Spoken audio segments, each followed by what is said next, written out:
شادی فرماتے ہیں اے فلاں بلائی کر لے، اچھائیاں کر لے، اس عمر کے ایک ایک لمحے کو غنیمت سمجھ لے، اس سے قبل کی آواز آئے کہ فلاں نہیں رہا، تو اپنی زندگی کو پہلے ہی اعمال کا حسن دے لے۔ تو یہ وقت میرے اور آپ کے اوپر آنے والا ہے کہ ہمارے لیے بھی لوگ جمع ہو رہیں گے۔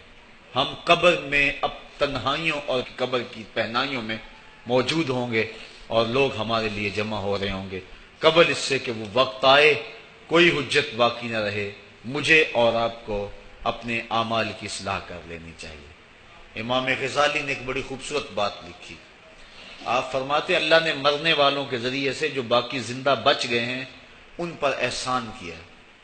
عرض کی گئی احسان کیسے؟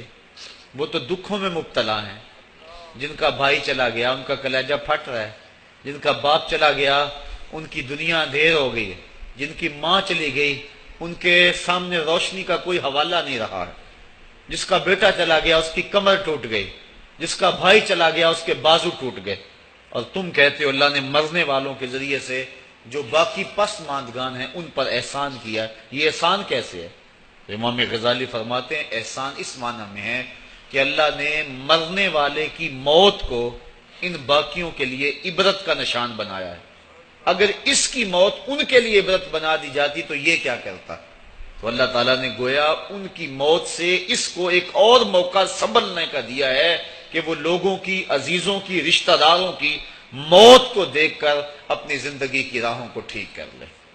یہ جو مرنے والے ہیں یہ ہمارے لیے پیغام ہے موت کا، اور ہم ان سے دیکھ کر اپنی زندگی ٹھیک کر سکتے ہیں۔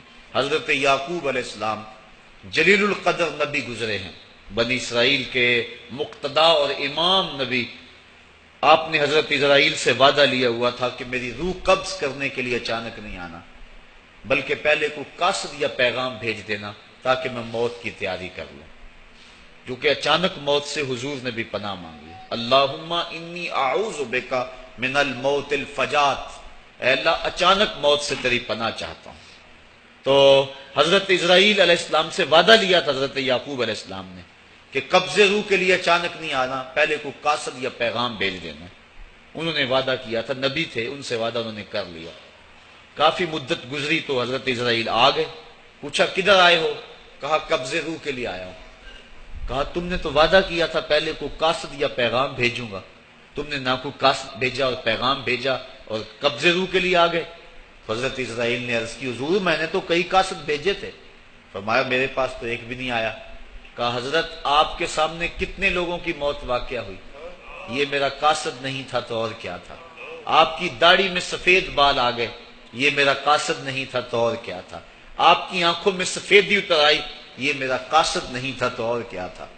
آنکھوں میں سفیدی کا آ جانا، بالوں میں سفیدی کا آ جانا، کمر میں خم آ جانا، اٹھتے ہوئے جنازے، پھیلی ہوئی قبریں، یہ پیغام ہے، قاصد ہے موت کا۔ یا ایھا الانسان ما غرک بربک الکریم، اے انسان تجھے کریم رب کے دروازے سے کس نے دور ہٹا دیا؟ الذی خلقک فسواک فعدلک فی ای صورت ما شاء رکبک، جس نے تجھے پیدا کیا، تیرے اعضاء کو توازن دیا، تجھے حسن اور جوانی بخشی، تجھے چلنے کا سلیقہ دیا، تجھے بولنے کا طریقہ دیا، تجھے سوچنے کے لیے دماغ دیا، تجھے سماعتوں کے پردے دیے۔ آج شیروں کو تو نچا لیتا ہے، ہاتھیوں کو تو بٹھا لیتا ہے۔ اے انسان ذرا غور تو کر، اس رب کا شکر کر، کیوں بھول گیا اس رب کو جس نے تجھے پیدا کیا؟ اگر تجھے پیدا ہی نہ کرتا تو کیا کرتا؟ پھر پیدا کر کے چھوڑ دیتا تجھے، اگلا تیری ذمہ داری اپنے ذمہ کرم پہ نہ لیتا تو بچا تجھے گرمی کی سختی سے کون بچاتا؟ تجھے ٹھٹھرتی ہوئی سردی سے کون بچاتا؟ ماں کے سینے میں تیرا پیار نہ ڈالتا، تجھے گندگی میں لتھڑے ہوئے کو کون اٹھاتا؟ لیکن اس نے پیار ڈالا ماں کے سینے میں، جس نے تجھے پہلے چوما اور پھر اس نے تجھے دھویا۔ انسان غور تو کر، ما غرک بربک الکریم۔